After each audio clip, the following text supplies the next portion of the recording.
Hello friends, welcome back to my channel. एक और new notification आया है कि ये जो वैकेंसी निकल के आई है माझगांव डाक शिप बिल्डरशिप लिमिटेड की साइड से वैकेंसी आई है। ठीक है। ये माझगांव डाक ship builder limited Mumbai MDL non executive requirement है इसमें। और अब इसके बारे में बात करेंगे। ये जो नोटिफिकेशन आपका अभी थोड़ा टाइम पहले ही आया है। तो अब इसमें बात कर लेते हैं कौन कौन इसका कैंडिडेट इस फॉर्म को फिल कर सकता है, एज लिमिट क्या रहेगी, पोस्ट कौन कौन सी है, सिलेक्शन प्रोसेस, पे स्केल क्या रहेगा, इन सब के बारे में डिटेल में बात करते हैं। ठीक है। तो जैसे कि आप देख सकते हैं इस नोटिफिकेशन को, माझगांव डाक शिप बिल्डरशिप लिमिटेड भारत सरकार का उपक्रम। ठीक है। ये जो वैकेंसी है ये आपकी परमानेंट वैकेंसी नहीं है। इसमें पहले तो आपको 3 साल का काम पीरियड रहेगा, आपका बेसिक कॉन्ट्रैक्ट है। फिर उसके बाद एक एक साल की भी बढ़ जाएगी। ठीक है, बढ़ाई जा सकती है, काफ़ी बार बढ़ जाती है, मतलब 5 साल की हो जाएगी। इसमें कौन कॉलेज, इसमें 10th 12th ITI degree diploma सभी कैंडिडेट के लिए ये वैकेंसी निकली हुई है। सभी पोस्ट के लिए अलग अलग क्वालिफिकेशन मांगी गई है, तो उसके बारे में बात करेंगे कि कौन सी पोस्ट के लिए क्या क्वालिफिकेशन है। वैकेंसी की बात करें तो टोटल आपकी ना इसमें 176 पोस्ट है। ठीक है। इसमें सभी कैंडिडेट मेल फीमेल सभी अप्लाई कर सकते हैं। और इसमें पोस्ट 176 है। एज की बात करें तो इसमें 18 से 38 एज वाले बच्चे इस फॉर्म को फिल कर सकते हैं। और जो एज रिलैक्सेशन मिलता है वो तो आपको मिलेगा ही। जो SC ST OBC इनको और EWS को एज रिलैक्सेशन मिलता है वो मिलेगा। ठीक है। अब इसके बारे में बात कर लेते हैं। ये नॉन एक्सिक्यूटिव वेरियस पोस्ट है, 176 पोस्ट है, degree diploma certificate in related trade की पोस्ट है। अब देख लेते हैं किस किस में कितनी कितनी पोस्ट है। जैसे कि AC रेफ्रिजरेटर मैकेनिक्स में 2 पोस्ट है आपकी। फिर चिपर ग्राइंडर में 15 पोस्ट है। कंप्रेसर अटेंडेंट में 4 पोस्ट है। फिर डीजल का मोटर मैकेनिक्स में आपकी 5 पोस्ट है। ड्राइवर में 3 पोस्ट है। इलेक्ट्रिक केन ऑपरेटर में 3 पोस्ट है। इलेक्ट्रिशियन में 15 पोस्ट है। इलेक्ट्रॉनिक मैकेनिक में 4 पोस्ट है। फिटर में 18 पोस्ट है। ठीक है। फिर है हिंदी ट्रांसलेटर, इसमें 1 पोस्ट है आपकी। जूनियर ड्राफ्टमैन मैकेनिकल 4 पोस्ट है। Junior quality control inspector mechanical 12 post है। और junior quality control inspector electrical इसमें 7 पोस्ट है। जूनियर प्लानर एस्टिमेटर सिविल इसमें 1 पोस्ट है। मिल वाइट मैकेनिक 5 पोस्ट है। पेंटर की 1 पोस्ट है। पाइप फिटर की 10 पोस्ट है। रैगर की 10 पोस्ट है। स्टोर कीपिंग की कीपर की 6 पोस्ट है। स्ट्रक्चर फाइब्रेंट की 2 पोस्ट है। फिर सेमी स्किल्ड फायर फाइटर की 26 पोस्ट है। सेल मेकर की 3 पोस्ट है। इसमें सिक्योरिटी स्पाई की 4 पोस्ट है। और सेमी स्किल्ड की 14 पोस्ट है। फिर मास्टर फर्स्ट क्लास की 1 पोस्ट है। टोटल पोस्ट की बात की जाए तो 176 पोस्ट है। और जो पोस्ट आपकी वो कैटेगरी वाइज भी डिवाइड, जैसे SC ST OBC EWS general सब कैटेगरी वाइज भी डिवाइड की गई है। तो इसमें आप ये नोटिफिकेशन आपको हमारे टेलीग्राम चैनल पर मिल जाएगा। वहाँ पे आप जाके देख सकते हैं इस नोटिफिकेशन को डाउनलोड करके, वरना लिंक हम इस डिस्क्रिप्शन में दे देंगे, वहाँ पे देख लेना। अब देखते हैं कि क्या क्या इनिशियल क्वालिफिकेशन मांगी गई है कौन से ट्रेड के लिए। ठीक है। और कितनी क्या पोस्ट है। तो इसमें जो blindness low vision deaf person से इन सब के लिए अलग से भी इनमें सीट है। ठीक है। और 10% वैकेंसी उन बच्चों के लिए जो XMDL अप्रेंटिस है उनके लिए 10% रिजर्व है इसमें। ठीक है। अब इनिशियल क्वालिफिकेशन की बात कर लें तो AC रेफ्रिजरेटर मैकेनिक्स है, इसमें 2 पोस्ट है। और इसमें क्वालिफिकेशन की बात करें तो इसमें ITI का सर्टिफिकेट होना चाहिए आपका। Refrigerator and air conditioner and mechanic refrigerator and air conditioning mechanic में, और central air conditioning plant, industrial cooling and package air conditioner, mechanic cold storage ice plant and ice candy plant. Okay. इसमें ITI का certificate चाहिए आपके पास। फिर cheaper grinder, इसमें आपकी cheaper grinder में आपकी 15 पोस्ट है। और इसमें ITI का सर्टिफिकेट चाहिए आपके पास। और इसमें 1 साल का एक्सपीरियंस भी होना चाहिए, इसी बिल्डिंग में कंपलसरी है। फिर बात कर लेते हैं कंप्रेसर अटेंडेंट की। कंप्रेसर अटेंडेंट में आपकी 5 पोस्ट आई है। इसमें आपके 5 पोस्ट है।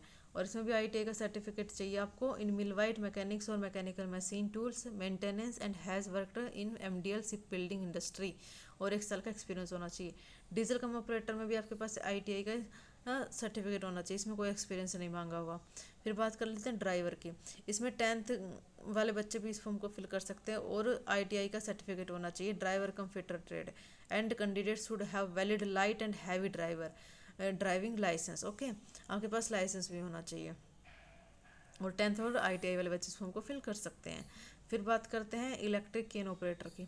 इलेक्ट्रिक केन ऑपरेटर में आपकी 15 पोस्ट है। इसमें आपके पास ITI का सर्टिफिकेट होना चाहिए और 1 साल का एक्सपीरियंस होना चाहिए।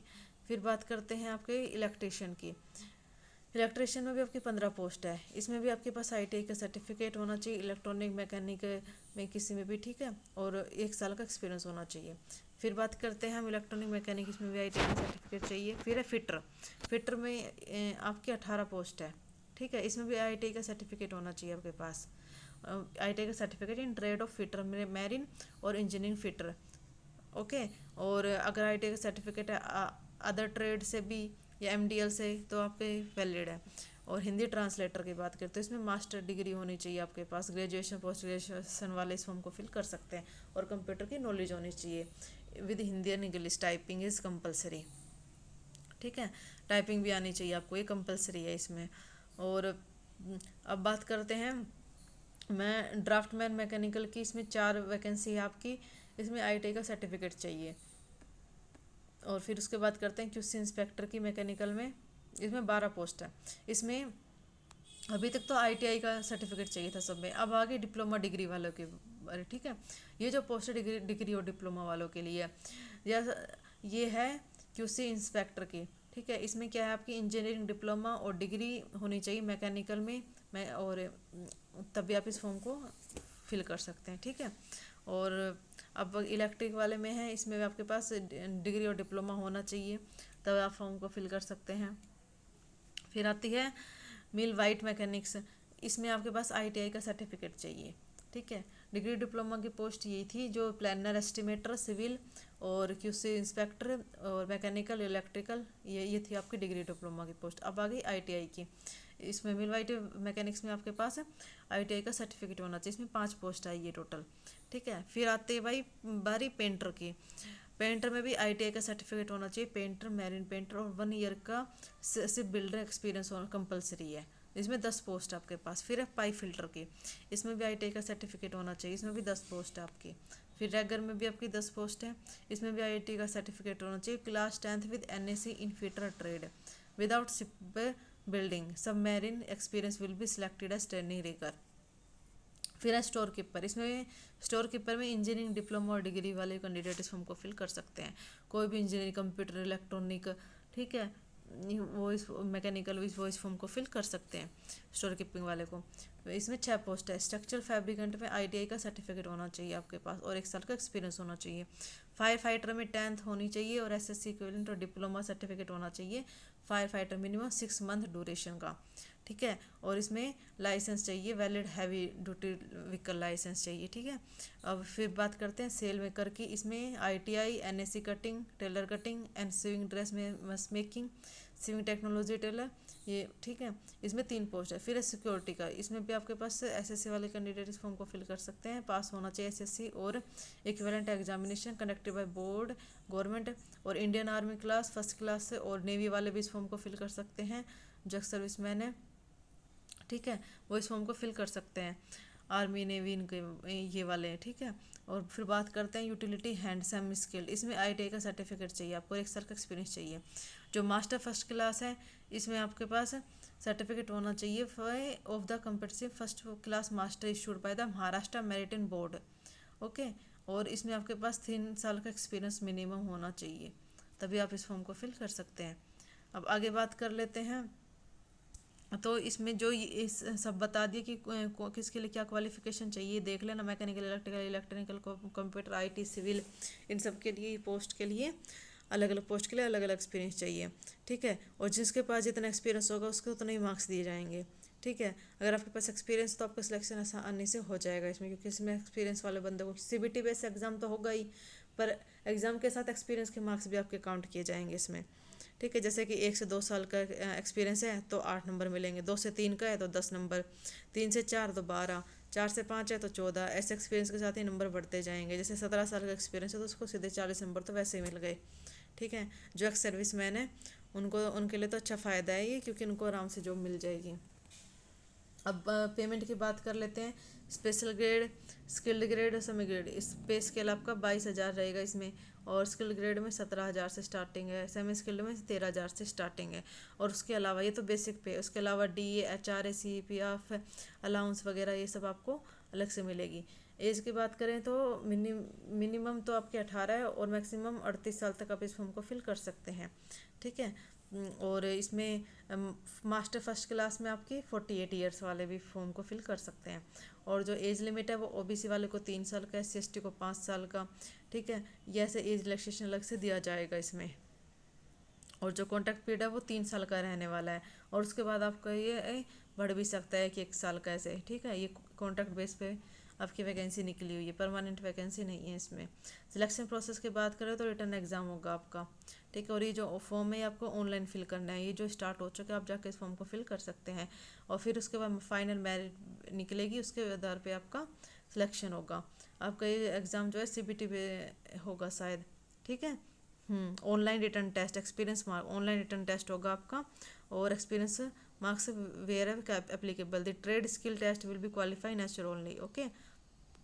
CBT बेस से आपका एग्जाम होगा। सिलेबस के अभी बता देते हैं क्या क्या सिलेबस आएगा, पूरा लास्ट तक वीडियो जरूर देखिए, क्योंकि अभी हम इसमें सिलेबस का भी डिस्कस करेंगे क्या क्या सिलेबस आएगा आपका। और कैंडिडेट को अपने जो फॉर्म है वो अच्छे से फिल करने हैं, जो भी इनके डॉक्यूमेंट्स हैं वो सब अच्छे से फिल करने हैं। अब देख लेते हैं रिटर्न टेस्ट, 100 नंबर का रिटर्न टेस्ट होगा। Written test conducting 60 marks, if test is not conducting 0 marks. Experience के लिए अलग से मार्क्स है, स्किल टेस्ट के अलग से, मेरिट बेस अलग से। मेरिट कैसे निकलेगी आपकी, रिटर्न और एक्सपीरियंस, ठीक है। तो इसमें जो एक्सपीरियंस वाले बच्चे हैं वो ज़्यादा लगते हैं, क्योंकि उनके पास एक्सपीरियंस है तो उनके मार्क्स भी ज़्यादा आते हैं।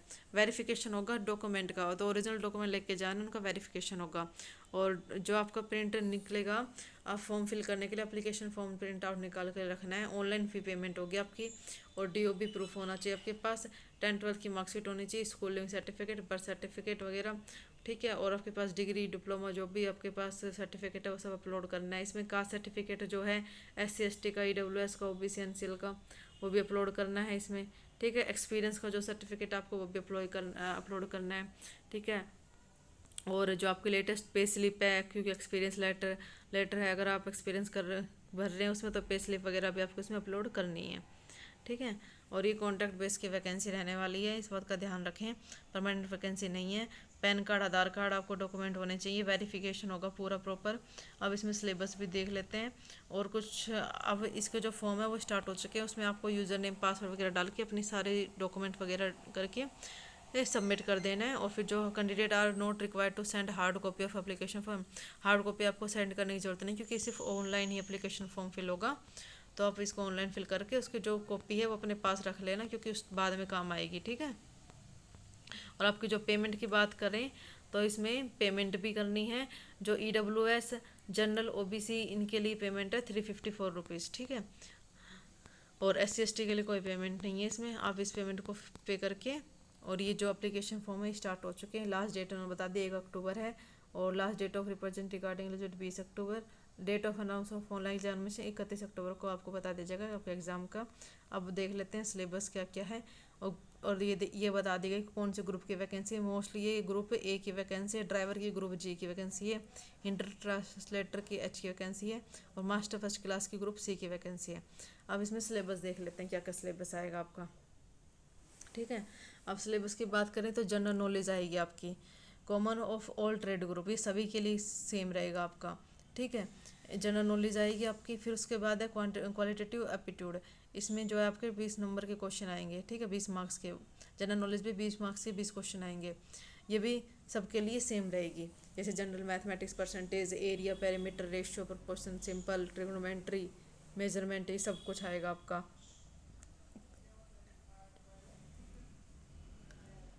और अब बात करते हैं टेक्निकल नॉलेज। इसमें आपके पास सिलेबस में आपके पास होना चाहिए जैसे AC refrigerator mechanics, chip grinder, compressor attendant, इन सब के लिए अलग अलग सिलेबस है। जैसे works of calculation, general science आएगी आपकी, motion, work, energy, heat law and flotation, electricity etcetera, ये सारा सिलेबस आपका आएगा, ठीक है। और उसके अलावा junior quality control inspector, mechanical junior quality control inspector, इनके लिए जो मैकेनिक, फिजिक्स, केमिस्ट्री, मैथमेटिक्स, ये सारा सिलेबस आएगा। जो आपका सिलेबस है डिग्री डिप्लोमा का, उसके बेसिस पे आएगा। फायर फाइटर का आपका फायर फाइटर सिलेबस आएगा। मास्टर वालों का marine engineering, human relation syllabus आएगा, ठीक है। ये आपका सिलेबस, ये PDF आपको मिल जाएगी, वहाँ से डाउनलोड करके सिलेबस को देख सकते हैं। जैसे सिक्योरिटी स्पाई की types of fire fighting equipments, ये सारा सिलेबस है आपका। हिंदी ट्रांसलेटर का सिलेबस है ये, ठीक है। ये पूरा सिलेबस आप देख लेना एक बार अपने हिसाब से, क्योंकि जो टेक्निकल नॉलेज है उसके 60 नंबर के क्वेश्चन आएंगे। और टेक्निक नॉलेज के इसमें 20 नंबर क्वेश्चन हैं, क्वान्टिटेटिव एप्टीट्यूड के 20 नंबर के, और जनरल नॉलेज के 20 नंबर के। ये जो है आपका सेम रहने वाला है सभी के लिए। जनरल नॉलेज और क्वांटिटेटिव एप्टीट्यूड है, ये आपका सेम रहेगा। ठीक है, ये जो फॉर्म है इसकी लास्ट डेट फिर से बता देते हैं कि आपकी लास्ट डेट रहेगी 1 अक्टूबर, और जो फॉर्म है वो स्टार्ट हो चुका है, आप जाके इस फॉर्म को भर सकते हैं। और जो CBT बेस एग्ज़ाम होगा और एडमिट कार्ड आएंगे जब एग्ज़ाम से कुछ दिन पहले एडमिट कार्ड आएंगे, उसका इन्फॉर्म कर दिया जाएगा हमारे चैनल पे।